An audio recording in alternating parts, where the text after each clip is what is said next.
Bonjour à tous, je suis ravi de vous retrouver aujourd'hui pour ce Meetup, Meetup for Industrie, pardon, dédié à l'intelligence artificielle. L'objectif de ce Meetup, en fait, ici, c'est vraiment de vous donner de l'information sur une techno en particulier pour vous donner à la fois, je dirais, une vision globale pour comprendre les enjeux et les opportunités offertes par cette techno, mais aussi pour vous partager, je dirais, des clés opérationnelles de mise en œuvre qui sont pardon, mises en œuvre par des leaders hein, et qui ont eux-mêmes un certain recul sur l'exploitation de ces techniques. Aujourd'hui, donc vous l'avez compris, on va s'intéresser à l'intelligence artificielle parce qu'elle est en train de révolutionner l'industrie. Vous avez forcément entendu parler de l'intégration de cette techno dans des chaînes d'approvisionnement ou dans l'optimisation des chaînes de production ou encore autour des sujets de maintenance préventive ou prédictive parce que finalement les applications industrielles autour de l'intelligence artificielle sont nombreuses. L'IA, je dirais, permet déjà aujourd'hui d'optimiser les performances industrielles, de simplifier les process et encore d'automatiser les contrôles qualité. Donc, à travers ce webinaire, l'objectif, c'est vraiment de vous faire découvrir comment l'IA transforme concrètement l'industrie et on va essayer de vous donner quelques conseils pour réussir cette intégration. Et pour ça, aujourd'hui, on a la chance d'accueillir deux intervenants qui maîtrisent pour le coup parfaitement ce sujet. On a d'abord donc Antoine Leblanc, qui est expert IA pour le manufacturing chez Renault. Bonjour. Donc, il nous fera, voilà, bonjour, hein, bonjour Antoine. Il va nous faire du coup un focus, lui, sur les challenges qu'ils ont mis en place chez Renault et toutes les réalisations. Voilà, en insistant un petit peu sur l'adoption par les usines. Pour compléter, on va accueillir du coup Gilles Wackenheim. Donc, bonjour Gilles. Bonjour. Bonjour, voilà, donc Gilles qui est le président d'Elixia Automation, qui lui est Elixia, c'est un des leaders mondiaux en termes de conception et de déploiement des systèmes de vision artificielle.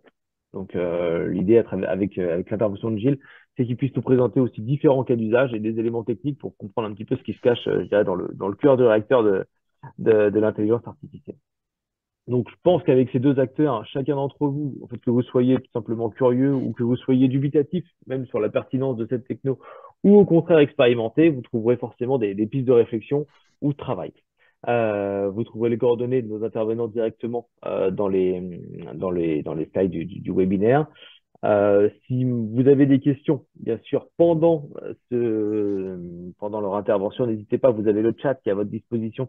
On sera là pour relayer vos questions et ça nous fera plaisir de pouvoir y répondre. Et je vous rappelle également que vous pourrez aussi retrouver à la fois ce webinaire, mais aussi l'intégralité de nos webinaires directement sur notre chaîne YouTube, la chaîne Il est for Mobility. Donc voilà, je pense on va rentrer du coup désormais dans le vif du sujet. Je vous propose du coup Antoine de prendre la main. Oui. Non, on est bon, on est calé, je vous laisse commencer à démarrer votre présentation et puis on se retrouve juste après.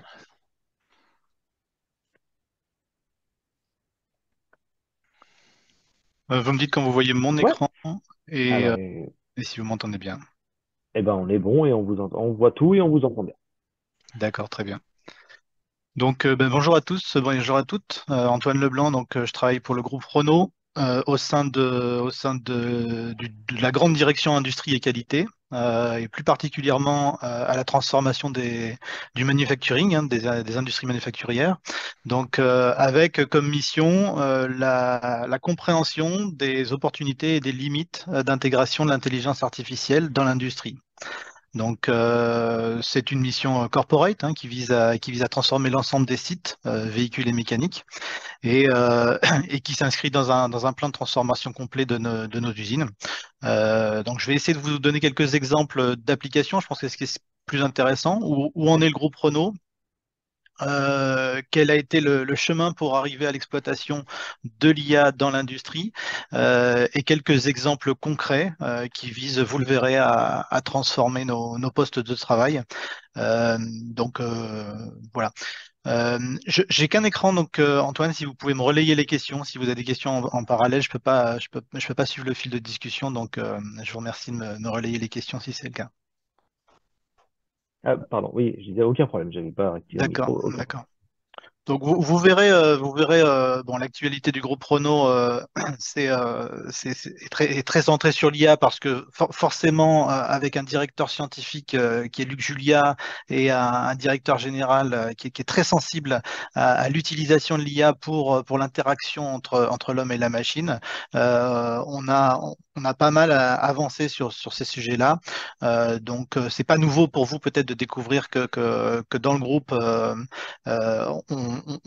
a ce domaine de prédilection sur la voiture, évidemment, sur l'objet voiture, mais également sur les usines. C'est ce que je vais essayer de vous montrer aujourd'hui, avec toujours un mantra autour de l'humain positionné au cœur du processus d'utilisation de l'IA. Hein. C'est quand même très important de se rappeler qu'il n'y a pas du tout il n'y a pas d'objectif derrière de remplacer les hommes dans les usines ou de remplacer, pas encore de remplacer les hommes dans la voiture pour la voiture autonome, mais on est bien sur des outils d'aide aux opérations, d'aide aux décisions, et qui permettent toujours à l'humain de se concentrer sur sa valeur ajoutée. La petite présentation, je voulais revenir sur le chemin qui nous emmène, qui nous a permis de travailler la donnée. L'IA, c'est d'abord la donnée, c'est d'abord la donnée structurée. Et ce chemin, il a commencé en 2017, donc déjà plus de 5 ans. Je vous passe un petit film pour vous montrer un peu le chemin parcouru. The story begins around 2017. Here we are in Renault Group factory. The production line you see before you is made up of various people and parts. Let's call them objects. Each object, screwdriver, robot, truck, or even packaging material, generates data. Each object has its own interface, its own language, in order to share that data, a language spoken by no one else. Each object has its own name, but that name also changes according to each interface. And so Screwdriver 17 becomes Machine 808 or Atlas Copco 2840. A true industrial Tower of Babel.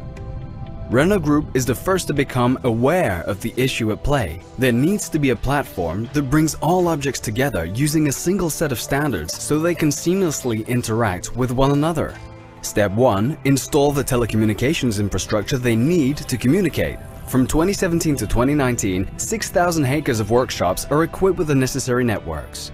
Each object is modeled, ID'd, connected, and given a digital avatar. All the ingredients are now ready for the birth of Renault Group's industrial metaverse, a true-to-life digital replica of the group's factories and entire supply chain.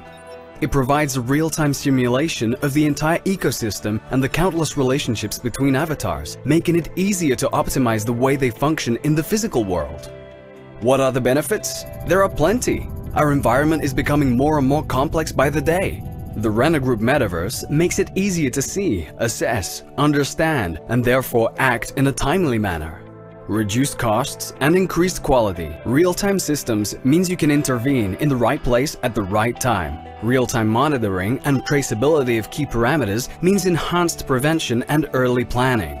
Our environment is also prone to unforeseen events. Accidents, disasters, real-time simulation makes it easier to quickly adapt to such events when they arise. The metaverse helps us become more agile and resilient. Constant precise analysis of avatars means better stock management when you know exactly what you have and where it is. You don't need backups. That's a proven savings of 20 to 30%. Our customers will be delighted, especially given the reduced turnaround times, with considerable reductions in the time it takes between placing an order and receiving a delivery. Another essential factor for Renault Group is how this benefits society. The carbon footprint is at the heart of our concerns. Real-time analysis of our energy consumption with live simulation on the metaverse helps us further optimize our energy use. Not forgetting the people involved. While the tech involved is quite exciting, the metaverse broadens one's horizons. Because employees are given a much broader vision of their role within the group, they are more likely to take initiatives and make the right decisions.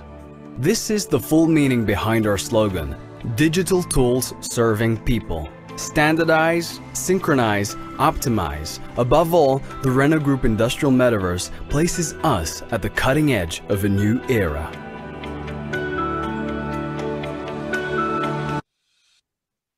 Donc, c'était bon pour le son, hein? Oui. D'accord, très bien. Donc voilà, le message derrière ça, c'est d'abord un effort considérable sur la connexion des machines, la connexion de l'ensemble des machines et enfin, des anciennes et des nouvelles machines, avec l'adoption d'un protocole de communication commun, standard, qui est l'OPCUA, et donc la création de modèles de données standardisés pour que toutes nos machines et l'ensemble des différentes données de nos machines parlent le même langage. Hein. Donc, euh, le chemin dont je parlais pour arriver à une exploitation de l'IA, enfin des algorithmes d'IA vers des modèles prédictifs, c'est dans un deuxième temps. Le premier temps, c'est finalement ce data sourcing complètement standardisé nous a permis de d'abord visualiser la donnée, apporter des croisements pour un peu plus de business intelligence sur différentes applications, hein, que ce soit qualité, planning, énergie, etc.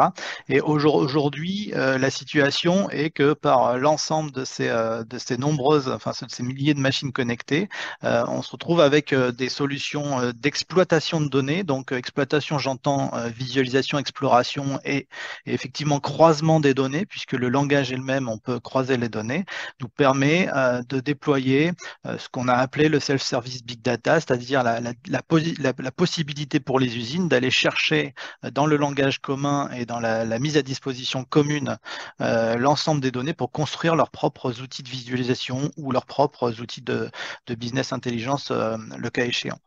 Donc ça, c'est un chemin, c'est un chemin qui est long, hein, qui est pas facile.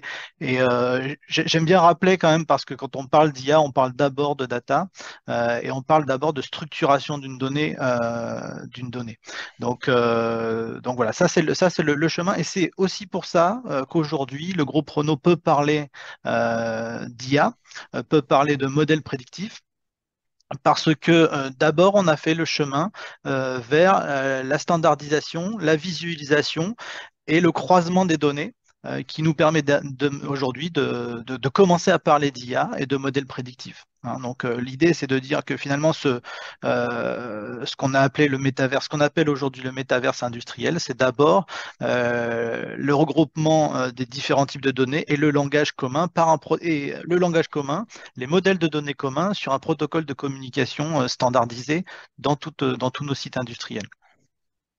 Les outils IA arrivent maintenant pour plus de prédictions, mais s'intègrent complètement dans cette architecture de visualisation. Donc, on est vraiment sur des outils qui s'intègrent dans la data sourcing et qui bénéficient du langage commun pour des analyses multimodales.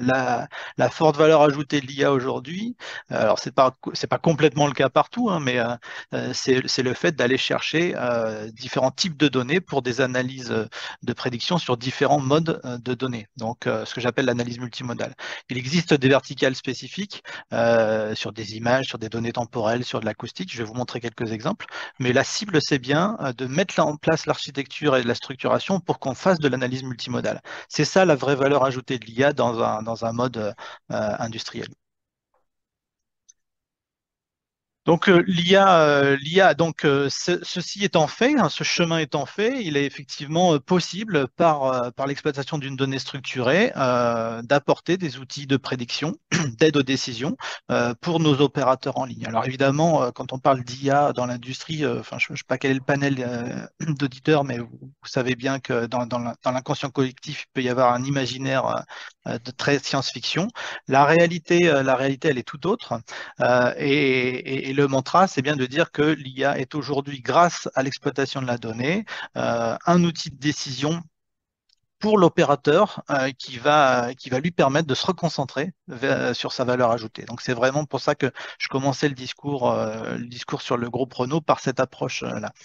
Toutefois, ce qu'on voit quand même dans les transformations digitales, vous voyez bien l'entièreté de mon écran parce que j'ai l'impression que c'est coupé. Oui, oui, enfin, a priori, Ouais. on voit. Si, D'accord, c'est ok. bon, on a, D'accord. oui, on a tout. Ok. Ce qu'on voit, c'est peut-être le phénomène que vous pouvez constater aussi, c'est que la digitalisation, au sens de l'affichage de la donnée collectée, hein, génère parfois une augmentation de la charge cognitive. Donc là, j'ai pris un exemple d'un poste de travail qui a reçu un certain nombre d'écrans. Hein. Et je trouve il est assez marquant cet exemple-là. Alors c'est chez nous, donc j'ai pas de problème avec ça. Il est assez marquant parce que finalement on a multiplié les PC avec un hygiénage pas forcément incroyable. Et puis on a aussi rajouté hein, pour le refroidissement un ventilateur à côté. Tout ça pour aller afficher l'information digitalisée en bord de chaîne. Donc ça, c'est assez intéressant de montrer que, bon, en termes d'intégration, c'est pas forcément spectaculaire. Et puis en fait, finalement, la mise à disposition de ces nombreux écrans augmente la charge cognitive et finalement le tri à l'information proposée, il est parfois délicat. Donc l'IA arrive maintenant comme une solution complémentaire à cette digitalisation pour aller chercher la meilleure information et l'emmener directement vers les opérateurs enfin, vers les acteurs de production. Donc ça, c'est une première donnée. Et la deuxième donnée, c'est effectivement que ben, avec cette arrivée du deep learning et la capacité des réseaux neuronaux à détecter les caractéristiques communes entre les différents exemples qu'on lui propose, il y a clairement le sachant n'est plus le programmateur informatique, mais bien celui qui connaît la donnée. Donc le sachant devient pour nous l'opérateur de terrain. Et ça, c'est très intéressant.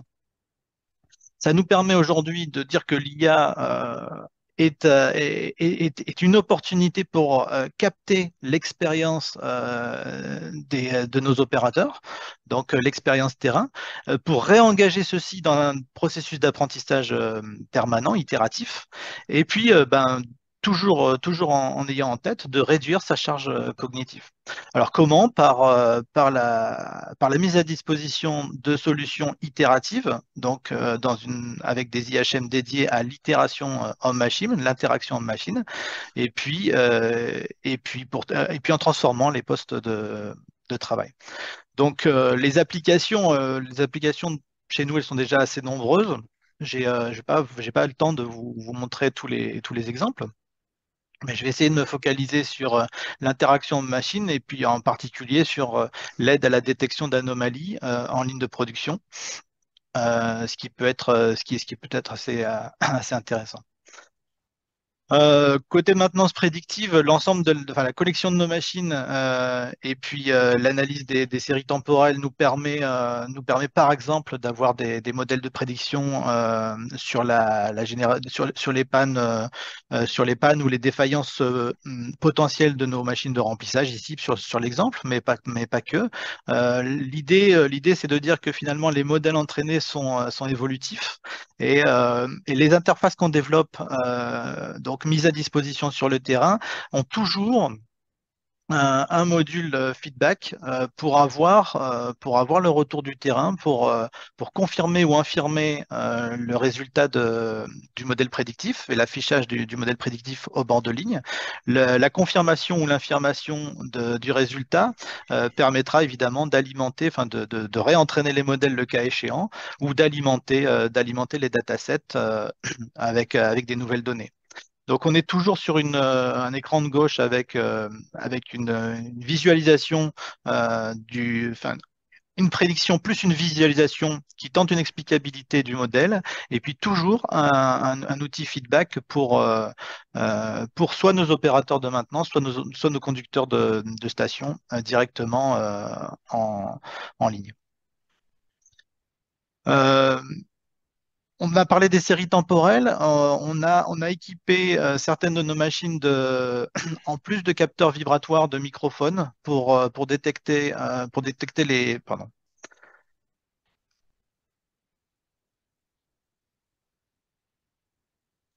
Je vais lancer les films comme ça. Pour détecter les anomalies acoustiques. Donc ici, vous voyez sur une machine d'emmanchement, sur la ligne châssis dans l'usine du Mans. On voit ici l'ajout de microphones sur la station automatisée, de façon à capter les anomalies des signaux acoustiques dans l'environnement industriel. Donc, de la même manière qu'on peut aider au contrôle visuel ou à l'analyse de séries temporelles, les modèles d'IA ici vont alerter sur un phénomène acoustique anormal par rapport à un domaine normal appris par des signaux captés en fonctionnement normal, quoi. Donc c'est assez intéressant de se dire que dans le domaine de l'IA, je vais parler après de la vision, mais l'acoustique vient complètement complémenter toutes les analyses vibratoires qu'on pouvait faire avec nos capteurs vibratoires sur des positions très précises. Les micro-acoustiques nous permettent quand même d'aller chercher des, des- des environnements et des positions beaucoup plus aléatoires et beaucoup plus flexibles surtout. Un autre exemple d'utilisation concrète, je suis resté sur l'usine du Mans pour, euh, pour illustrer cette digitalisation. On voit ici un opérateur qui vient saisir une opération de contrôle ou de retouche sur un écran digital. Donc, je parlais tout à l'heure de la digitalisation des ateliers de production avec la mise en place d'écrans souvent tactiles. Il y a pas mal de non-valeurs ajoutées appliquées à cette digitalisation, hein, où les écrans tactiles nécessitent quelquefois le fait d'enlever les gants, de se déplacer vers l'écran et avec et avec une non-valeur ajoutée quelquefois qui est supérieure à celle qu'on cherche à atteindre. Donc on a mis en place des assistants vocaux qui se pluguent sur les écrans digitalisés et qui vont permettre, alors je pense que j'ai un film qui est plus parlant,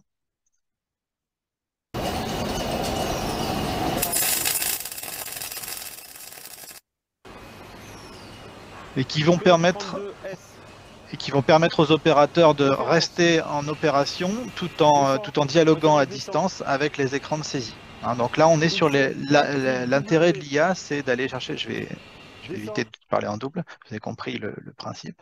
L'intérêt de l'IA, c'est de permettre à l'opérateur de rester concentré sur sa ligne de travail donc d'éviter ses déplacements vers les écrans. La saisie est garantie, l'écran est toujours en place, hein, le cas échéant, mais on vient apporter une solution, une boucle d'IA qui permet à l'opérateur de se reconcentrer sur son opération. Pour, euh, pour, euh, Pour illustrer ensuite ce ce qui est une vraie révolution, c'est autour du contrôle visuel, donc contrôle par vision, je veux dire, par caméra ou par opérateur.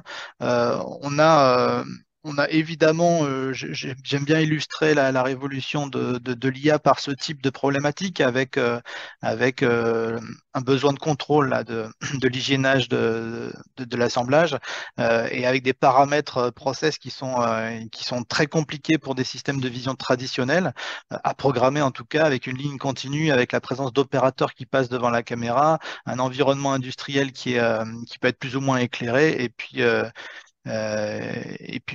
évidemment une chaîne de code assez compliquée avec la position de la lugette sur le tapis, la position du véhicule sur la lugette, etc. Et le contrôle d'une pièce souple, qui est en l'occurrence ici un câblage carburant.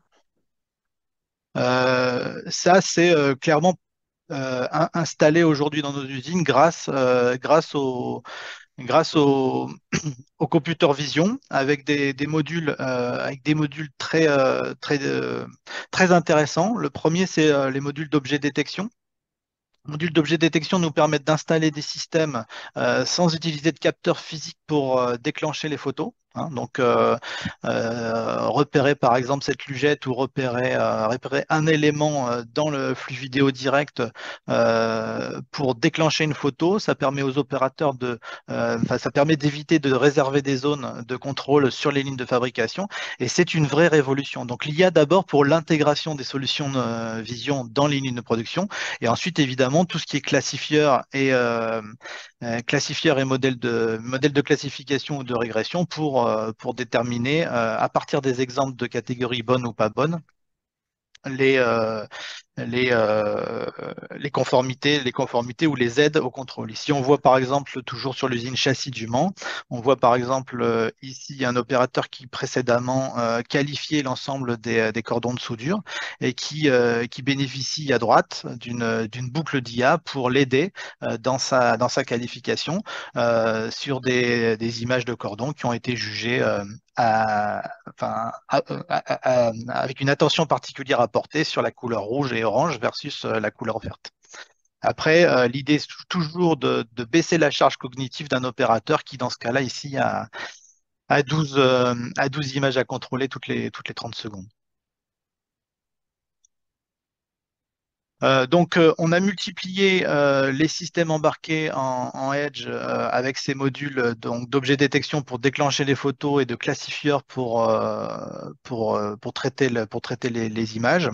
On a relié l'ensemble de ces systèmes à des systèmes d'information, mais toujours l'opérateur est dans la boucle pour réapprendre, pour confirmer ou infirmer le défaut. On est vraiment sur de l'assistance au contrôle en temps réel, avec un objectif avec un objectif de réentraînement quasiment permanent en continu par rapport à l'actualité du poste. Un exemple concret qui a été appliqué lié à la nouvelle norme WLTP qui oblige les constructeurs à vérifier la conformité des pneumatiques au sens de la norme. Conformité des pneumatiques au sens de la norme, c'est les numéros d'identification sur les pneumatiques.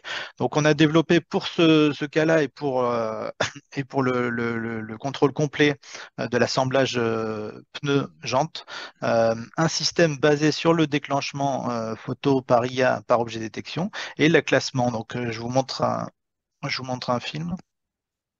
Donc, on a déployé ça dans nos usines avec un concept double caméra pour vérifier la conformité des numéros d'identification.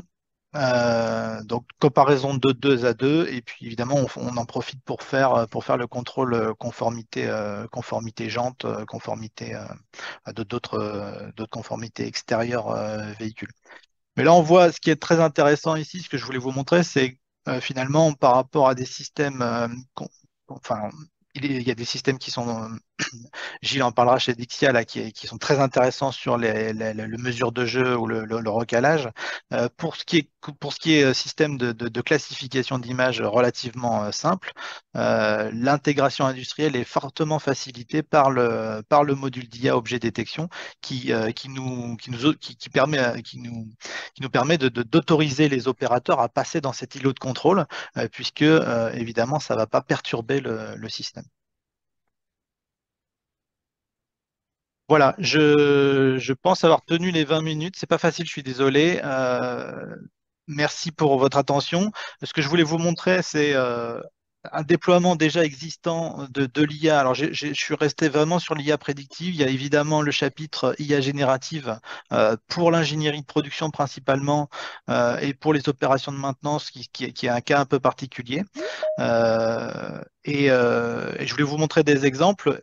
Le message, c'est vraiment de dire les modèles prédictifs sont possibles grâce à la structuration de la donnée. Et ça, c'était un chemin assez long, grâce à la connectivité et un protocole de communication standard. On utilise, j'ai pas eu le temps trop d'en parler, mais on utilise clairement le cloud pour la construction de modèles génériques que l'on vient inférer directement sur le terrain industriel, et on utilise le cas échéant des modèles capacitaires en edge que l'on vient fine-tuner directement sur le terrain. Donc il y a une stratégie cloud edge un peu duale selon les cas d'usage plus ou moins complexes. Merci pour votre attention. Ben, merci beaucoup Antoine du coup pour ton intervention.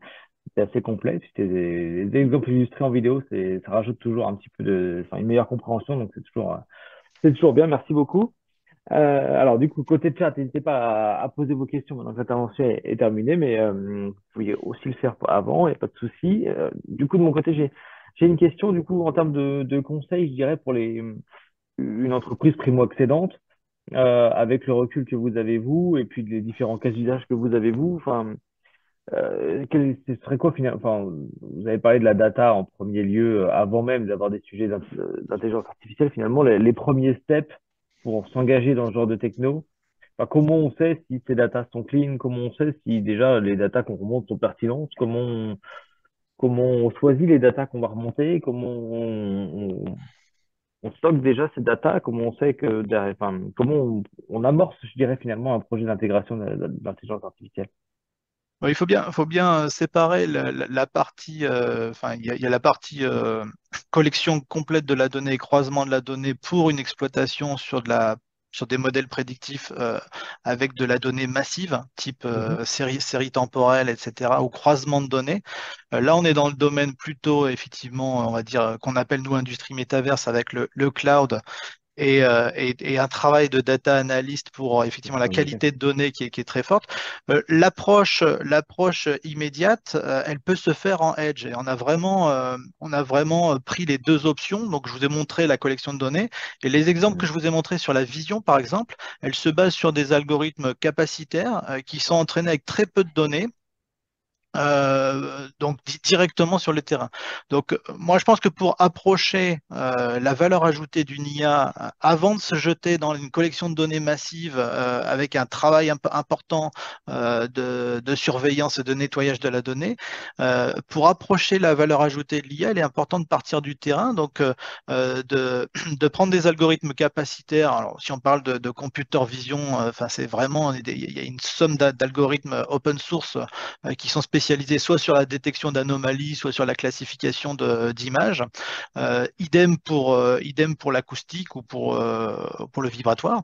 Et Mhm. donc, à partir de ces algorithmes open source, on peut déjà évaluer par un réentraînement à partir d'un nombre de données assez faible, on peut déjà très vite évaluer l'apport que ça peut avoir au poste de travail. Il faut vraiment rentrer dans une démarche, donc mettre en place ces petits systèmes edge pour que les opérateurs rentrent dans une démarche d'apprentissage c'est-à-dire que l'idée c'est vraiment de dire mettez en place pendant un mois un système qui va faire un pronostic et qui va reprendre le feedback, qui va prendre le feedback des opérateurs. Alors il faut qu'ils jouent le jeu, hein, c'est ce qu'on fait. On essaye de leur expliquer que plus ils vont jouer le jeu, plus l'algorithme va apprendre. Et la relation entre l'homme et la machine se construit comme ça. Donc, moi, je dirais pour commencer sur des ateliers, des systèmes edge avec une interface homme-machine dédiée à une interaction. Donc, je confirme, j'infirme le pronostic, je confirme, j'infirme la prédiction. Et puis, chaque jour, faire une itération de réentraînement très rapide pour que l'opérateur se rende compte que cet assistant virtuel, il progresse, il est éduqué par l'opérateur réel. Et là, Mhm. on arrive dans le challenge majeur, c'est l'adoption. Hein, parce qu'en fait, on peut dire ce qu'on veut, Ouais. mais l'IA sera adoptée le jour où elle est utilisée par l'opérateur du terrain. Alors, que l'opérateur du terrain a compris sa valeur ajoutée. Et, C'est ça. euh, En et termes donc voilà, d'acceptabilité, commencez par des algorithmes capacitaires Edge, et puis le cas échéant, quand vous devez basculer sur du multimodal, effectivement, faut construire l'architecture de collecte de données et le langage commun pour croiser les données. Mais là, on est plutôt sur, enfin, il y a deux types de stratégies, hein. Il y a avec le big data pour vraiment pour de l'analytique euh, globale.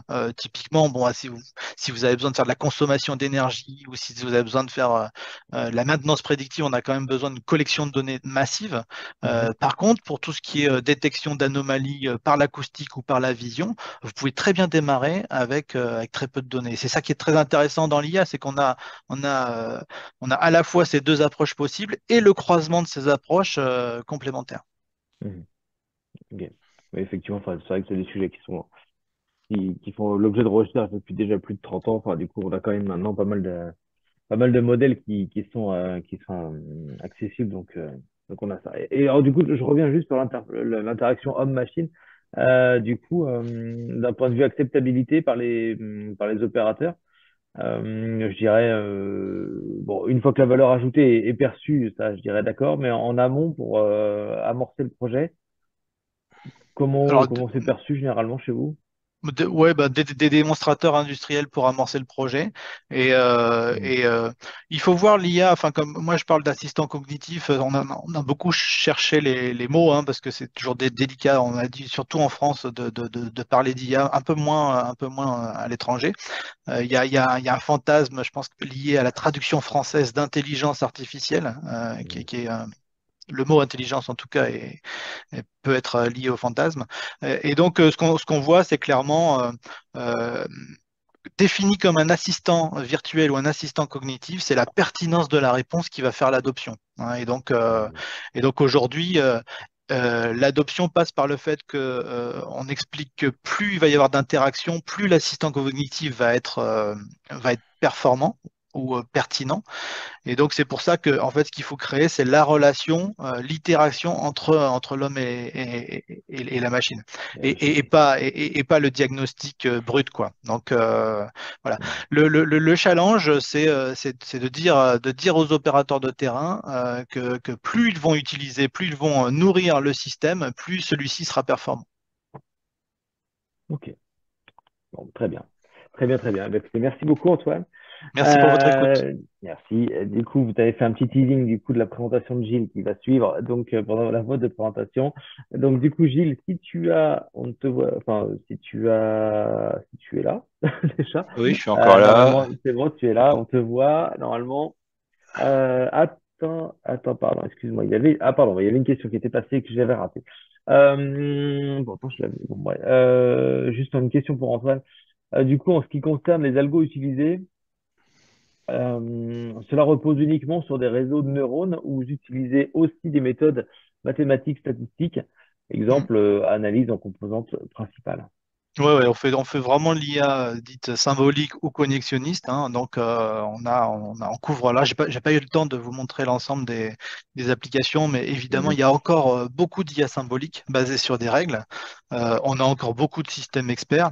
Là, typiquement, ce qui est intéressant, c'est que par exemple, l'évolution des systèmes experts, ça va être évidemment pas le basculement vers de l'IA par la donnée dite connexionniste, mais plutôt l'intégration de Generative AI et en particulier des large language models pour un dialogue naturel dans les systèmes experts. Et là, voilà, donc il y a finalement tout s'imbrique, mais oui, oui, tout ce qui est enfin, l'IA symbolique est largement utilisé pour des applications supply chain, pour des applications, enfin tout ce qui est finalement élément fini. Ok, ok. Bon, bah, super. Très bien. Merci beaucoup, Antoine. Merci. Du coup, on est prêt maintenant pour Gilles. Alors, est-ce que... Ouais. Vous avez mon Eh ben, écran? nickel. Eh ben, du premier coup. Parfait. Impeccable. Merci, Gilles. D'accord. Bon, Gilles Kenem, je suis président d'Edixia. Et le métier d'Edixia, c'est de remplacer l'œil humain par des caméras et des capteurs sur différents domaines. Donc, on va avoir des applications qui sont liées à l'inspection de surface, le métal, type 10 de frein, les surfaces de carbone pour l'aéronautique. Et puis, depuis quelques années, on s'est mis aussi sur le bois. Au domaine d'application, ça va être en automobile, c'est les contrôles de carrosserie. Là, ce qu'évoquait Antoine rapidement, c'est ce qu'on appelle les jeux à affleurement, globalement que les accostages soient corrects. De plus en plus dans les rivets, dans l'aéronautique, parce qu'il faut savoir que bon, il y a entre 30 000 et 50 000 rivets sur un avion. Et c'est encore souvent un opérateur qui va signer un papier en disant, Monsieur le juge, je les ai tous vus. Autre application qui est le contrôle des phares. Là, on va contrôler le contrôle des faisceaux de phare. Un phare aujourd'hui, c'est un élément très complexe. C'est des LED, c'est des intensités, etc. On peut avoir environ 1 million de combinaisons d'éclairage, de géométrie sur un phare, et on va regarder que le phare, avant d'être monté sur le véhicule, correspond à ce qu'on attend de lui et surtout aux normes qui sont en vigueur. Puis le dernier élément qui est plus traditionnel, c'est on va utiliser la vision pour recaler les trajectoires de robots, pour repositionner des pièces lors des opérations d'assemblage. Alors, quand j'ai discuté avec Antoine là, pour la préparation du webinaire, bon, il a fallu cadrer un peu. Donc, par rapport aux attentes, comme je suis un ancien responsable de production, il y a une vie antérieure, je me suis mis à la place d'un responsable de production qui n'avait pas trop de notions sur l'intelligence artificielle et puis voir à quoi il faut s'attendre. Et on va se concentrer sur la partie inspection de surface, on va pas tout traiter. Et puis, quand on est dans l'automobile et la mobilité, pour une fois, on va pas parler de bagnole, on va parler du bois sur un exemple. Ça changera un peu. Quand on parle d'intelligence artificielle, au niveau Antoine l'a évoqué aussi, c'est la problématique, qu'est-ce qu'on comprend derrière, etc. Et on met des mots, et d'abord, on va parler un peu de ce que c'est que l'intelligence, parce que ça va nous permettre d'essayer d'appréhender aussi ce que c'est que l'intelligence artificielle et surtout les limitations. Donc j'ai pris une définition qui est réductive parce qu'elle tient pas à compte de tout, mais on va dire que l'intelligence, la capacité à acquérir, discriminer et comprendre de l'information, tout simplement. Enfin, dans un premier temps. Alors c'est pas complet, hein, on tient pas compte des capacités cognitives, de la créativité, du raisonnement, etc. Mais quand on parle de mots, quand on met des étiquettes sur les mots, et on le verra aussi pour l'intelligence artificielle, il est important de savoir ce qu'on met derrière. À la limite qu'on appelle un chat cat, dit katze, el cato ou un autre mot, du moment qu'on sait que c'est un chat, c'est important. Si on prend un mot et qu'on ne comprend pas ce que ça veut dire derrière, ça va poser des problèmes pour la suite. Et chez moi, j'ai un chat, il s'appelle Malo, parce que c'est un chat breton. Et mon chat, il est capable de, quand il voit des croquettes, il va acquérir des images, oui, c'est des croquettes. Il va être capable de discriminer, c'est-à-dire de dire celles qui sont en viande, celles qui sont avec des légumes. Et puis, il va comprendre ce que c'est ces croquettes parce qu'il va savoir qu'il peut les manger. Si je prends une intelligence artificielle, ce qu'on appelle l'intelligence artificielle va acquérir vraisemblablement beaucoup plus rapidement ce que c'est que les croquettes, va savoir les discriminer, mais va avoir aucune compréhension de ce que c'est des croquettes. Et on appelle ça intelligence artificielle, certes, c'est d'où IA. Ce que j'aime bien dire de façon un peu provocative, IA, ça veut dire infiniment abruti, parce que quelque chose qui acquiert, qui sait trier sans comprendre ce qu'il fait, c'est un abruti, dans le sens courant. Alors, je fais rapidement l'histoire d'intelligence artificielle, ça a été un peu évoqué par Antoine. Il y a différents types d'intelligence artificielle. On commence dans les années 50 par un gars qui s'appelle Alan Turing qui définit la machine, essaie de définir ce que c'est une machine intelligente avec un test de dire, bon, ben, une machine intelligente, c'est un opérateur ou un humain qui dialogue par écrit avec un humain et une machine, est plus capable de discerner à la fin s'il dialogue avec l'humain et la machine. Donc ça, c'est la première étape, c'est une définition, c'est un critère de choix, c'est remis en cause derrière. Après, en 1956, il y a une conférence, il y a un gars qui a sorti, ben voilà, on va travailler sur la machine, sur l'intelligence de la machine, on va appeler ça intelligence artificielle. Et le choix des mots a induit encore beaucoup d'impact, de compréhension, de fantasmes et autres là-dessus. Alors, on a commencé à travailler sur des différentes algorithmes ou solutions ou d'outils qui permettaient d'atteindre en fait cette machine dite intelligente. Là, on se passe à peu près, ça va durer jusque dans les années 80, où on voit apparaître entre autres il y a pas mal d'algorithmes, mais celui qui est le plus connu encore aujourd'hui, c'est ce qu'on appelle les systèmes experts. Quand on regarde bien le système expert, c'est if then else, c'est-à-dire si alors voilà ce qui se passe, même s'il y a eu des évolutions, des interprétations, c'est des arbres de décision. Et puis à la fin, au début des années 90 d'ailleurs, il y en a un qui a sorti un article qui dit non, c'est pas d'intelligence artificielle. Donc on passe à la case départ. Fin des années 80, on reprend une ancienne idée des années 50 et puis on définit ce que c'est que le deep learning, l'apprentissage profond. Alors, je vais vous donner aussi ma définition, ou plutôt une image un peu pour essayer de comprendre tel que j'ai compris, tel que ça fonctionne.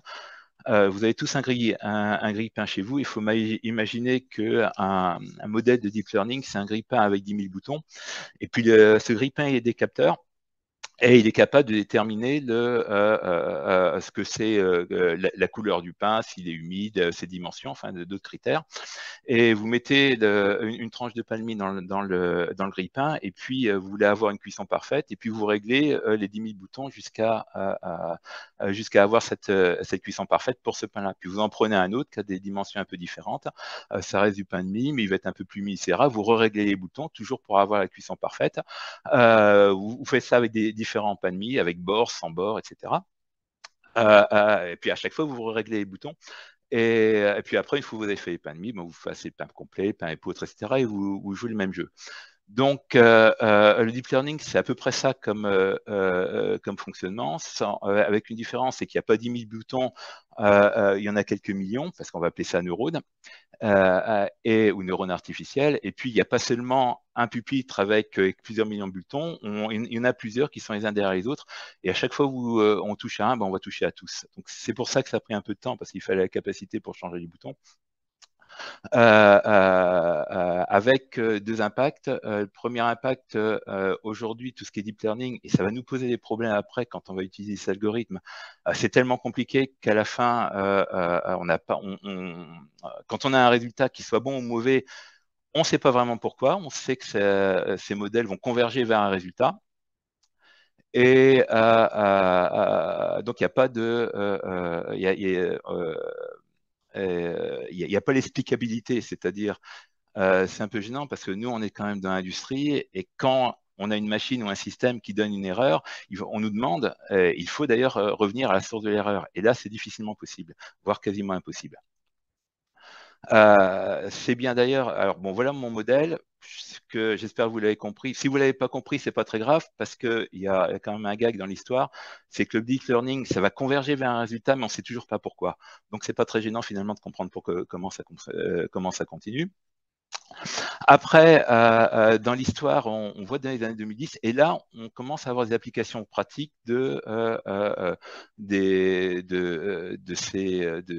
learning, des réseaux de neurones convolutifs, et ça fonctionne. Alors, c'est les GAFAM, aujourd'hui, vous tapez chez Google, on a un chat, je veux voir un chat, on a une image de chat, ou je veux avoir un enfant triste, et on va avoir une image d'enfant triste. Donc, en global, ça fonctionne, mais si vous regardez bien, vous tapez je veux un enfant en colère, bon, il va y avoir des images d'enfants en colère, mais il ne va pas y avoir que des images d'enfants en colère. Ensuite, on continue. Là, on est dans les années, début des années 2010, 2014, etc. Là, on a une nouvelle génération d'intelligence artificielle qui apparaît, ou de modèles d'intelligence artificielle, on appelle ça les GAN, et qui vont donner ce qu'on appelle les IA génératives aujourd'hui. L'exemple, c'est ChatGPT. Là, on a un déferlement de solutions avec des applications qui sont promotées avec des avantages et des inconvénients. Alors, Antoine a dit aussi tout à l'heure, on va avoir 3 grandes catégories d'IA aujourd'hui. Alors, il y en a d'autres, hein, mais là, je vais couvrir 95% de ce qui existe. Les IA symboliques. Alors, les IA symboliques, c'est, on a des règles, des symboles qui, comme le système espère. S'il se passe ceci, alors je fais ça. Sinon, voilà ce qui se passe. Il y a un raisonnement logique. Et l'avantage qu'il y a, c'est qu'on peut interpréter et contrôler le raisonnement, c'est-à-dire on peut jouer dessus, paramétrer, changer les règles, etc. Donc, avec des avantages, c'est qu'on comprend ce qui se passe et c'est assez adaptable. L'inconvénient, c'est dès qu'on ne sait pas modéliser l'expertise. L'expertise, c'est quelque chose d'assez complexe. On le verra après dans la vision sur des exemples assez concrets. Et puis, tout système a besoin d'incertitude, on a besoin de tolérance. Un algorithme va dire c'est blanc ou c'est noir. Or, on a besoin d'avoir l'information, c'est plutôt blanc, c'est plutôt noir, ou ça va se rapprocher du blanc, ou ça va se rapprocher du noir. La deuxième catégorie, c'est l'apprentissage profond, le deep learning. Là, ce qu'il faut retenir à la fin, dans la boîte noire, avec le toaster que je vous montrais tout à l'heure, à la fin, on a un résultat statistique. Donc, on va avoir une probabilité que le résultat soit correct. Ça, c'est hyper important. Ça a besoin d'être entraîné, c'est-à-dire il va falloir de la data pour programmer pour le modèle. C'était tourner les potentiomètres de mon grille-pain tout à l'heure. Pour les régler, ça prend du temps, donc il faut des tranches de pain, là, il faut de la data. Aussi, le modèle, une fois qu'il est développé, ce modèle d'IA, il va être optimisé dans le cas d'apprentissage profond, généralement, il n'y a pas d'absolu, pour des tâches spécifiques. On va classifier des images, et entre les images, il va être plus optimisé pour classifier, comme évoqué tout à l'heure, des soudures, il va être plutôt utilisé pour classifier des catégories de défauts ou autres. ou autre élément. Puisque le point important aussi, c'est non explicite, c'est-à-dire que interpréter le résultat, c'est difficile. L'avantage, il n'y a pas de codage, il n'y a pas d'algorithme à mettre en place. Hein. On fait manger à la boîte noire ou les datas. Bon, l'inconvénient, c'est une boîte noire. Et puis, il y a souvent besoin de beaucoup de données. Et c'est pas toujours facile à obtenir. Bon, la troisième catégorie, c'est l'IA générative. Donc là, c'est toujours basé sur des réseaux de neurones, c'est entraîné sur un très grand nombre, et puis le modèle, on peut faire plusieurs tâches. Et à la différence des apprentissages profonds, c'est que là, on va pouvoir générer des nouvelles choses. C'est-à-dire, on ne va pas se contenter de ce qu'on a, on va générer de nouveaux contenus, des textes et des images. Avec, on peut créer du contenu, créer des éléments. Le gros inconvénient, c'est que l'information est incorrecte. Là, j'ai lu un article il y a, je crois, la semaine dernière, où sur ChatGPT, on arrive à des taux d'erreur de 40%, ce qui est assez conséquent. Mais le point principal, quand on va utiliser dans un premier temps ces algorithmes, quels qu'ils soient, le résultat, on va considérer que c'est des outils informatiques convergent statistiquement vers un résultat. Que le résultat soit bon ou mauvais, ou vrai ou faux, avec toute la relativité de la vérité, ça va converger vers un résultat quel qu'il soit. Alors, première étape, entraîner une IA, on a tous entraîné des IA. Alors, il y a plusieurs façons d'entraîner des IA. Il y a celle que je ne supporte pas, c'est ce qu'on appelle les CAPTCHA. Vous allez sur un site internet et on vous demande de reconnaître une suite de nombres et puis de la taper bravement. Et puis, généralement, comme c'est peu reconnaissable, vous tapez plusieurs fois pour régénérer ces nombres ou régénérer ces lettres. Et puis, vous avez la phase un peu plus évoluée. Qui est, mais on a l'impression vraiment d'être pris pour moi j'ai l'impression en tout cas d'être pris pour un couillon, c'est de reconnaître des feux de route, des passages floutés, des ponts, etc. Et puis on va flouter un peu l'image, on va le mettre dans différentes situations. Alors l'utilité, c'est d'éviter de montrer que vous êtes un humain et pas un robot. Quand on regarde ça, c'est pour que vous montriez que vous êtes un humain, on utilise les deux premières caractéristiques de l'intelligence, c'est-à-dire acquérir et puis discriminer. Mais on n'utilise pas la dernière, la compréhension de ce qui se passe. C'est assez frustrant. Faut savoir aussi que, et là ça me frustre beaucoup, c'est lorsqu'on utilise ce genre de truc, c'est qu'on entraîne réellement des IA, c'est-à-dire que monsieur Google ou un autre va utiliser toutes ces données pour entraîner ces modèles. Alors Google l'a utilisé pour les chiffres et lettres, pour tout ce qui a été digitalisation. Là vous avez Google Books, etc. On a fait de la reconnaissance d'images, donc on a tous travaillé pour la reconnaissance d'images sans avoir été payé pour. Et puis pour les images, c'est à peu près la même chose. C'est des images souvent de Google Street. Et puis là, on va entraîner plutôt des modèles qu'on espère pouvoir utiliser pour le véhicule autonome. Donc ça veut dire que dans ce cas-là, l'humain est utilisé, il est utilisé comme un robot, quoi. Puis c'est assez frustrant. Moi, ça me frustre en tout cas. Il y a une deuxième catégorie que j'utilise à titre personnel d'utilisation de l'IA et pour moi le plus sympa, c'est-à-dire que quand je me promène, je fais des randonnées et comme je suis un abruti d'ingénieur, je vois des fleurs ou des plantes et j'aime bien savoir ce que c'est. Et là, il y a une application qui s'appelle PlanteNet qui fonctionne avec une IA. Donc, on prend une image que j'appelle volontairement avec un photophone, non pas smartphone, parce que là, il y a le mot intelligent qui est un peu derrière. Et le système va faire une classification. C'est un apprentissage, c'est un deep learning qu'il y a derrière. Et là, il y a deux éléments qui sont intéressants. Premier élément, on va nous dire, voilà par rapport à l'image que tu m'as envoyée, ce que je crois savoir ce que c'est. Ça peut être, là c'est un orpin d'automne, mais il y a 50% de chance, j'en suis pas certain. Ça peut être éventuellement un orpin reprise, voire autre chose. Il y a toutes ces choses. Et je te laisse décider parce que moi, je reconnais en tant qu'IA, enfin le programme, je donne les résultats et voilà, à toi de décider ce que tu en fais, mais j'en suis pas sûr. Donc déjà, on donne une information, la photo, on ne prétend pas avoir quelque chose en absolu, on dit ben voilà la probabilité, on considère déjà comme un humain et non pas comme une machine. Et puis il y a un troisième élément qui est important, c'est que sur le si j'ai une expertise, je vais voir mon jardinier ou un botaniste ou je ne sais pas qui a vraiment cette expertise. Il va me dire oui, c'est un orpin d'automne, et là je vais pouvoir appuyer sur la touche valider, c'est-à-dire enrichir la base de l'IA, et la prochaine fois que moi ou quelqu'un d'autre va retrouver cette plante, etc., bon, on va améliorer la performance du système. Et là, j'aurai l'impression au moins d'avoir participé à un truc qui sert à quelque chose. Sur la je lui serai à suite, là je vais aller assez vite sur les menuiseries industrielles. Alors, menuiseries industrielles, pourquoi on est rentré dedans et puis on va utiliser l'IA, c'est-à-dire que globalement, la demande client, la qualité de la demande client augmente parce qu'il y a le télétravail, j'en passe plus de temps chez eux. Maintenant, le deuxième poste d'achat du particulier, c'est plus la voiture, c'est ce qu'il met dans sa maison, la cuisine ou autre chose. Après, avec la guerre d'Ukraine, il y a de moins en moins de bois parce qu'une grande partie du bois venait de Russie ou d'Ukraine.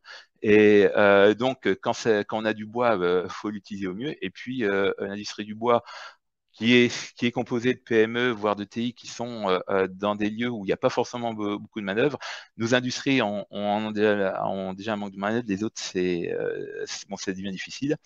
Donc, globalement, ils sont aussi obligés d'optimiser l'inspection de surface du bois et puis optimiser aussi l'utilisation de la matière première.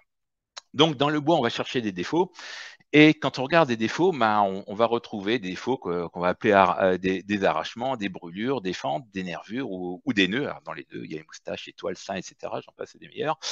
Et une difficulté, avec un algorithme classique, modéliser ce que c'est qu'un arrachement, modéliser ce que c'est une nervure, voire faire la différence entre une fente et une nervure, qui, en perception, c'est à peu près la même chose, c'est très compliqué. Donc nous, ça nous a entre autres obligé de travailler justement sur l'IA et sur deep learning parce que ça nous solutionnait un certain nombre de problèmes. On y arrivait alors qu'on n'y arrivait pas à nos algos classiques. Mais quand on va utiliser l'inspection de surface et l'IA, on a pas mal de contraintes. C'est-à-dire que je suis dans l'atelier, je vais mettre un système de contrôle visuel d'inspection de surface d'une part, et puis je vais rajouter l'IA. Il y a des éléments qu'il faut faire attention ou qu'il faut tenir en compte. On sait tous ce que c'est qu'une bonne pièce ou une mauvaise pièce. C'est très difficile de savoir à partir de quand, dans les problèmes d'inspection, défaut, ce que c'est qu'un défaut. Donc, il y a un opérateur qui a expérience, on va faire des abats, etc. Mais ce défaut, dans un premier temps, nous, on va le traduire en pixels, en nombre de pixels, en couleur de pixels, en géométrie de pixels, etc. La deuxième difficulté du contrôle par vision, c'est ce qu'on appelle les faux positifs, c'est-à-dire que en fait, on va détecter des défauts qui n'en sont pas, parce que d'une part, il y a des ombres projetées qui vont faire des taches noires, et puis on va interpréter ces taches noires comme des défauts, ou le Fenwick qui va passer pendant qu'on va faire la mesure avec son gyrophare, qui va déformer l'image, et puis là aussi, ça va créer quelque chose.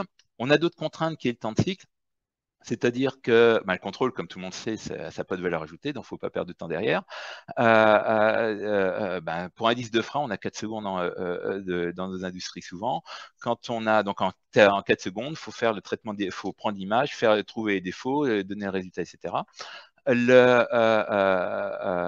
Pour le bois, on va traiter les bois, on va traiter les planches de bois, ça va défiler entre 20 mètres minutes et 160 mètres minutes. 160 mètres minutes, bon, c'est 2,50 mètres à la seconde, c'est une hauteur de plafond qu'on doit traiter, une date d'une hauteur de plafond qu'on doit traiter à la seconde.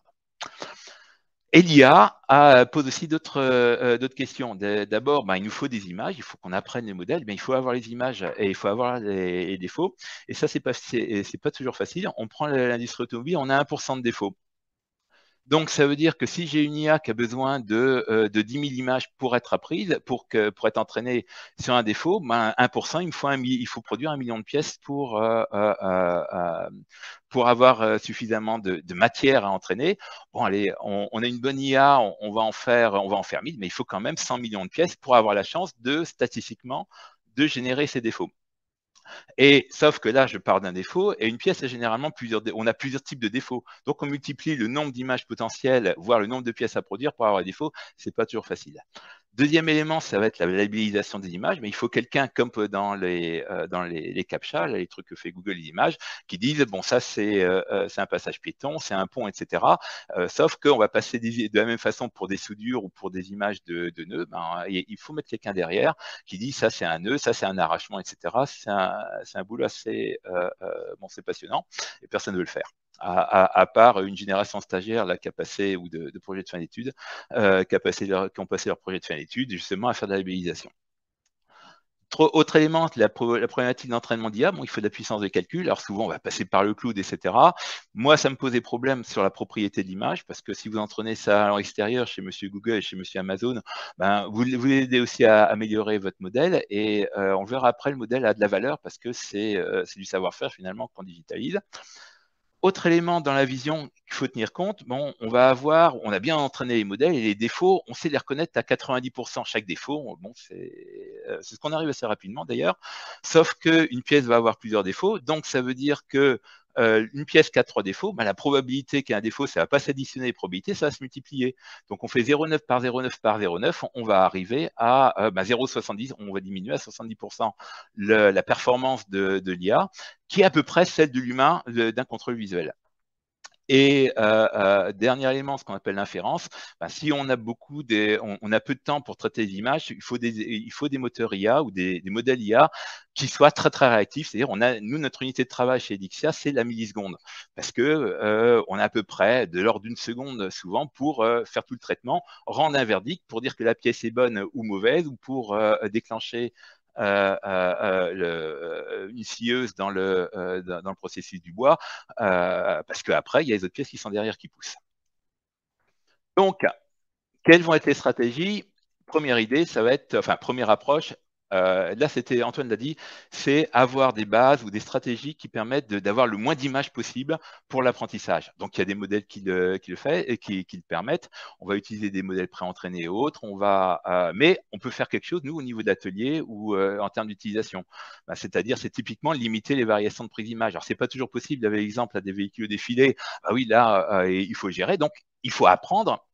Par exemple, les variations de lumière, etc. Donc, les labelliser, etc. Ça va prendre du temps, mais quand il n'y a pas le choix, on est obligé de le faire.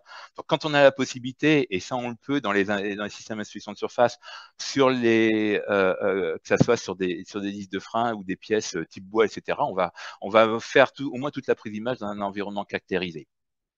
Deuxième approche, l'IA, si je dois faire un traitement d'IA sur une planche entière, ça va me prendre, déjà il va falloir que j'apprenne beaucoup de planches entières, ça va être un peu compliqué avec toutes les variations possibles de la planche entière.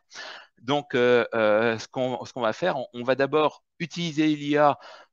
On ne va pas utiliser l'IA pour faire tout le traitement d'image, on va le couper en deux, on va faire ce qu'on appelle la segmentation. On va dire, on va chercher les zones où il y a des défauts, et là, on ne va pas forcément utiliser l'IA parce que des algorithmes classiques, ils sont aussi performants et surtout plus rapides, et on va concentrer l'IA simplement sur les zones de défauts. En ayant des zones de défauts qui sont plus réduites, on va avoir besoin de moins d'éléments ou moins de variété d'images. Donc, on va réduire aussi la taille de la base d'apprentissage. Après, on va utiliser aussi un élément qu'a évoqué Antoine, c'est j'ai une IA qui va converger, qui a un taux de confiance de 90%. Alors nous, chez nous, on arrive avec une centaine d'images très rapidement à avoir 93%. Donc, j'ai deux approches. Je dis, j'ai plusieurs défauts. Au lieu d'avoir 93%, si je monte à 99%, 99 par 99 par 99, bon, je vais arriver à 97 à la fin. Je vais arriver au même résultat. Sauf que là je donne les chiffres Elixia, ou nos retours que l'on a, arriver à avoir pour une catégorie de défaut 93%, il nous faut une centaine d'images, passer de 93 à 96%, là il va nous falloir un millier, voire plusieurs milliers d'images. C'est-à-dire qu'on a vraiment une courbe asymptotique en termes de besoin besoin du nombre d'images d'apprentissage et puis le résultat obtenu. Donc, ce qu'on va faire, on va faire du multimodal, c'est-à-dire on ne va pas utiliser une seule technologie d'acquisition d'images, on va utiliser du 2D, des acquisitions d'images en 2 dimensions, en 3 dimensions, voire en d'autres technologies de vision industrielle. Voire encore, c'est qu'on va compléter cette acquisition d'images par d'autres capteurs ou d'autres technologies. Tout à l'heure, là, il y avait je vous ai montré dans le bois, on a l'arrachement. Bon, l'arrachement, alors ce qui est intéressant de savoir sur l'arrachement, il est lié à quoi? Est-ce qu'il est lié au bois? Enfin, est-ce qu'il est lié au bois ou est-ce qu'il est lié à l'outillage qui est pas assez affûté? Si on mesure l'humidité du bois, on va et que le bois est humide, il y a plus de chances que ça soit l'humidité du bois et non pas l'outillage. Donc, il ne sera pas nécessaire d'enclencher un réaffûtage d'outillage. Et puis ensuite, on va combiner dans le verdict des différentes stratégies, c'est-à-dire des stratégies d'IA, des stratégies statistiques, des stratégies, d'IA de deep learning, des stratégies d'IA dites symboliques, des arborescences ou systèmes experts et autres. Et dernier élément, pour y arriver, c'est qu'on va valoriser l'expérience de l'opérateur. On va essayer de faire un peu, et là ça a déjà été dit, c'est pas utiliser l'opérateur pour remplir des captchas à la Google, mais l'utiliser dans un processus qui va lui permettre de comprendre pourquoi il travaille, qu'il ait un intérêt, parce que l'opérateur il n'a pas envie de regarder les planches toute la journée, des planches de beaux ou des défauts, voire lui permettre de participer à l'amélioration des processus de façon générale. Donc, en fait, là, la stratégie, ça va être de concentrer l'activité de l'opérateur sur son expertise, la vectoriser et la valoriser. Ce qui a été démontré tout à l'heure chez Renault, ce qui est fait lorsque, pour le contrôle visuel de soudure, on arrive au même résultat. Donc, concrètement, là, j'ai pris deux exemples sur l'inspection de surface du bois. Nous, quand on regarde, là, on a une prise d'image avec deux capteurs, un capteur qui apprend une image en 2 dimensions et une image en 3 dimensions. Bon, là, l'IA a détecté immédiatement une fente. On a 100% de résultats, donc là, la question ne se pose pas. Ensuite, on a une deuxième image. Bon, là, l'IA a détecté en premier lieu, c'était une fente, mais il n'est pas certain. On a 51% de résultats. Je ne sais pas si vous voyez ma souris qui bouge dans le truc. C'est la deuxième fenêtre. Mais comme on s'aperçoit qu'on n'a pas de zone rouge dans les détections, ça veut dire qu'on n'a pas de déformation de surface de la pièce. La couche de système expert derrière va dire non, on a un critère fente certes, mais comme on n'a pas de déformation, c'est pas une fente, c'est une nervure. Et de cette façon-là, le taux de réussite qui était, le risque ou la probabilité qui était à 51%, on peut le passer à 100% parce qu'on est certain que c'est une nervure. Bon, le principe est là. Après, on peut combiner comme on veut. Sur j'ai encore un peu de temps. Je vais aller vite. Donc, globalement, si on veut optimiser la valeur ajoutée de l'opérateur, on va travailler sur la méthode. On va prendre des bases frugales, c'est-à-dire peu d'éléments. On va limiter au maximum. Nous, on limite au maximum l'utilisation des deep learning parce que on ne sait pas interpréter. Si on ne sait pas interpréter, on ne sait pas corriger. On va combiner des verdicts de différentes stratégies. Au niveau du milieu, on va stabiliser l'environnement. Au niveau du matériel, on va utiliser plusieurs technologies. Alors, même au niveau des capteurs, on a développé pour y arriver des capteurs qui font de la 2D, de la 3D, etc. Seulement un capteur. On ne va pas multiplier le nombre de capteurs. On va faire un truc beaucoup plus compact. On va travailler sur le temps de cycle. On va choisir les technologies en fonction des temps de cycle. Les avantages au niveau des moyens financiers, ben, c'est réduction des coûts, réduction de bon, tout ce qui est inspection et déchets, mais surtout c'est alimenter l'ensemble de la chaîne, c'est-à-dire utiliser et donner de l'inspection de surface pour alimenter la problématique de maintenance pour qu'il y ait outillage. Dans certains cas, on le voit dans les composites, c'est reconcevoir la pièce parce que on s'aperçoit que le processus de dépose de fil, parce qu'on a récupéré les données du processus, vont générer des défauts. Et dernièrement, il y a quelque chose au niveau d'IA qui est financièrement qui est intéressant, c'est bon, on parle de digitalisation de nos processus, mais l'IA, une base de données IA qui est correctement entraînée, c'est vraiment du savoir-faire qui est digitalisé. Donc ça veut dire ce modèle, il a une valeur que l'entreprise peut réellement mettre au bilan. Si vous êtes dans un hôpital, aujourd'hui, dans les systèmes d'IA, c'est l'humain est à 73%, les IA montrent à près de 90% de taux de réussite. L'hôpital qui a une IA qui est bien entraînée, c'est une valeur financière réelle qu'il possède en termes d'utilisation. Et dernier point, qui est pas le moindre, parce qu'on dit oui, il faut recentrer sur l'humain. Bon, la première étape, c'est avant de recentrer, c'est considérer l'humain comme un humain, c'est démystifier ce que c'est que l'IA. C'est un truc qui fait des erreurs. Donc la problématique, c'est comment on gère les erreurs ou qui raconte une autre vérité que nous, ce qu'on appelle vérité. C'est gérer aussi l'acceptation et l'impact social. Moi, je vois trop encore des entreprises. Oui, on va mettre en une IA. Globalement, les opérateurs sont pas contre, mais si on leur dit pas qu'est-ce qu'ils vont devenir et qu'est-ce qu'ils vont faire avec ça en amont et non pas une fois que le système est mis en place et qu'on va leur dire les gars, attention, c'est un super truc, vous pouvez l'utiliser, c'est la mort du petit cheval. Après, c'est utiliser leur expertise et puis utiliser en fait l'humain pour qu'il pilote l'IA, qu'il utilise l'IA comme un outil de pilotage et non l'inverse. Alors, pour faire cette présentation, j'ai fait un peu de recherche, j'ai utilisé des IA, des outils qui s'appellent des IA génératives, c'est-à-dire que même si je suis assez sceptique sur beaucoup d'éléments et j'ai beaucoup de réserves, ils ont une performance et il y a une aide, à condition de connaître leurs limites. Et puis, un peu d'idée, là j'ai pris ça de quelqu'un qui s'appelle Benoît Raphaël, qui est un journaliste et qui est entrepreneur, puis qui réfléchit un peu sur le sujet. Qu'est-ce que c'est l'IA? Finalement, c'est un outil technologique qui effectue des tâches nécessitant habituellement l'intelligence humaine et puis qu'on arrête de raconter n'importe quoi.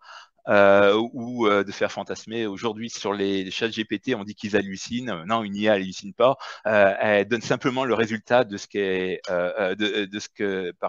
de quoi elle est conçue avec les éléments qu'elle a.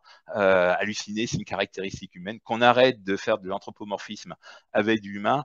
Et puis l'objectif par rapport à l'humain, c'est être plus intelligent face à l'intelligence artificielle. Et mettre l'IA dans une entreprise, il y a une autre dimension. Alors, vous savez, on parle aussi de RSE, de responsabilité sociale en entreprise. Apporter l'IA ou faire utiliser l'IA à nos opérateurs, à nos collaborateurs, ça leur permet aussi de comprendre ce que ça peut faire, ce que ça peut pas faire, les risques.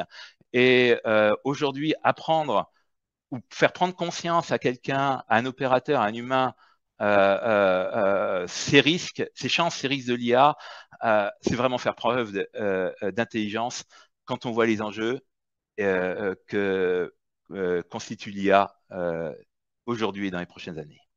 Je vous remercie. Merci beaucoup, Gilles. Merci, du coup, c'était assez technique et puis c'était sans langue de bois comme, comme d'habitude. J'ai envie de dire, c'était toujours, j'aime bien ce parti pris que à chaque fois on a avec toi. Merci beaucoup. De mon côté, du coup, j'avais quand même une question sur finalement, comment comment je dirais, un primo-accédant va pouvoir, est-ce qu'en réalité, un primo-accédant, je dirais, va pouvoir vraiment se lancer tout seul dans un projet d'intégration de solutions d'IA ou finalement passer par un fournisseur de solutions? Enfin, c'est quasiment une solution incontournable. Enfin, est-ce que les compétences nécessaires en interne d'une entreprise sont importantes ou finalement sont relativement accessibles? Parce que derrière tous ces modèles qui paraissent hyper complexes, qu'est-ce qui se cache vraiment, enfin, en termes d'utilisation, quoi? Voilà, J'ai il y a plusieurs plusieurs questions, mais cas. ouais. Il y a plusieurs cas et plusieurs configurations. Après, est-ce qu'il peut y avoir les compétences en interne ou est-ce qu'ils y sont pas? Et puis, qu'est-ce qu'on va faire l'IA? Bon, là, j'ai été un peu vite sur les applications. J'ai évoqué dans l'IA, on avait la segmentation et puis après la classification, c'est-à-dire globalement dire où il y a des défauts et puis dire ce que c'est comme défaut. Il y a déjà beaucoup d'outils il y a quelques outils qui existent sur le marché pour la partie segmentation, c'est-à-dire des systèmes qui sont relativement simples à mettre en œuvre et qui vont vous dire il y a un défaut. Et là, c'est des trucs qu'on achète quasiment sur étagère. Il y a un apprentissage, etc. Et bon, c'est une boîte noire et ça va faire le taf. Il n'y a pas besoin d'aller plus loin. Nous, Mhm. on a un certain nombre de fournisseurs de capteurs qui ont déjà intégré des fonctionnalités d'IA dans leurs capteurs.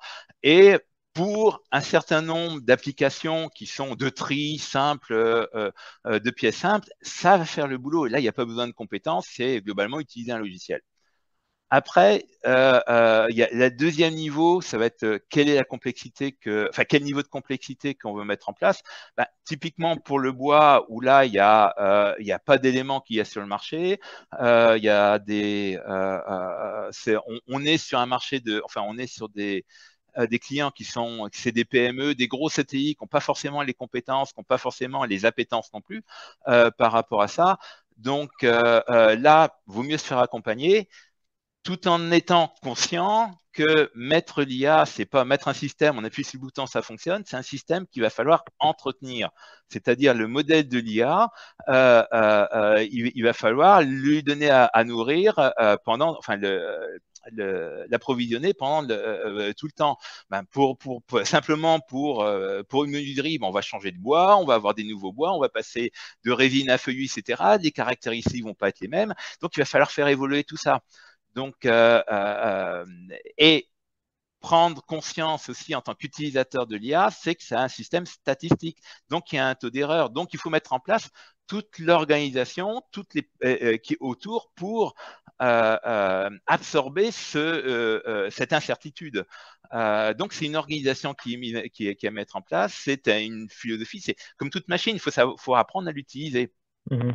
Il y a encore beaucoup trop d'attentes de l'IA à dire c'est un peu comme l'IA que j'utilisais pour les plantes. Oui, ça fonctionne, on appuie sur le bouton. Dans l'industrie, c'est pas le cas. Il y a beaucoup de choses à mettre en place. Donc, dans ce cas-là, il vaut mieux se faire accompagner. Donc, la réponse, Ouais. c'est pas oui, c'est pas non. Ça dépend de la situation et ça dépend Ouais. des compétences qu'on a en interne et ça dépend aussi de la volonté de l'utilisateur de l'entreprise jusqu'à où elle veut aller pour intégrer ces compétences en interne ou pas. Et il y a différents niveaux pour gérer le curseur. Voilà. Ouais. J'ai pas la réponse, il n'y a pas de réponse universelle. Non, non, il n'y C'est a pas de quoi? réponse. Qu'est-ce Ouais, qu'on veut ouais. en faire? Mhm. À la fin, il y a Mhm. comment on valorise le savoir-faire. Et qu'est-ce que je veux en faire? Est-ce que c'est quelque chose que je veux je veux avoir la volonté de mettre au bilan et puis je veux intégrer dans mes processus ou au niveau des pièces, ou est-ce que c'est un outil de tri? Bon, ben en fonction, ben voilà. C'est des choix Mhm. stratégiques. Ouais. Ouais, oui, oui, c'est vraiment fonction des process qu'on a dans l'usine, de la répétabilité de certaines opérations et puis de la enfin, la délicatesse peut-être aussi, mais de certains jugements et autres à prendre en compte. Mais ok, très bien. Eh ben Le écoute, seul ouais. chose que je conseille, la seule chose que je conseille, c'est voir ce que font les autres, discuter avec des gens qui ont déjà vécu chercher non pas, faut savoir ce que ça peut faire, mais regarder quels sont les obstacles. Parce que ces obstacles, ça fonctionne pas. Parce que s'il n'y a pas assez de données, si on peut pas fournir de données, ça sert à rien. On veut pas aller plus loin. Mhm. Si on n'a Ouais, pas des ben, stratégies pour réduire ça, ça sert à rien. Il faut trouver d'autres méthodes. L'opérateur, l'entrepreneur, il ne va pas investir dans un truc, c'est pas possible. Alors c'est pas possible aujourd'hui. C'est pas parce que c'est pas possible aujourd'hui, ça sera pas possible demain. C'est des milieux qui évoluent rapidement. ouais, c'est sûr, c'est certain. Merci beaucoup, Gilles. Merci du coup. Alors, je vérifie une deuxième fois, mais non, je vois qu'on a pas de questions côté chat. On n'a pas de questions côté chat. Du coup, je pense qu'on va conclure du coup pour cette matinée. Tac, tac, tac. Voilà, je vois qu'on a pardon, le sondage. Je vous invite quand même juste à prendre 2-3 secondes. Il y a 3 questions. Ça prend 3 clics là à répondre sur ces sujets-là. Un grand merci à tous les deux, hein. Merci Gilles, merci Antoine pour cette intervention. Pour moi, je trouve que c'était très complémentaire finalement. On sent que c'est un sujet qui peut très vite être extrêmement complexe si on commence à rentrer dedans vraiment, mais on sent qu'il faut quand même un certain niveau d'expertise pour savoir de quoi on parle et ce qu'on fait, savoir ce qu'on y fait, que c'est pas forcément, j'ai l'impression comme ça que c'est pas forcément à la portée de tout le monde. Il faut quand même bien s'interroger sur le sujet. Et le webinaire d'aujourd'hui, je trouve, a mis quand même en avant pas mal d'utilisations possibles de cette technologie. Donc, un grand merci à vous deux.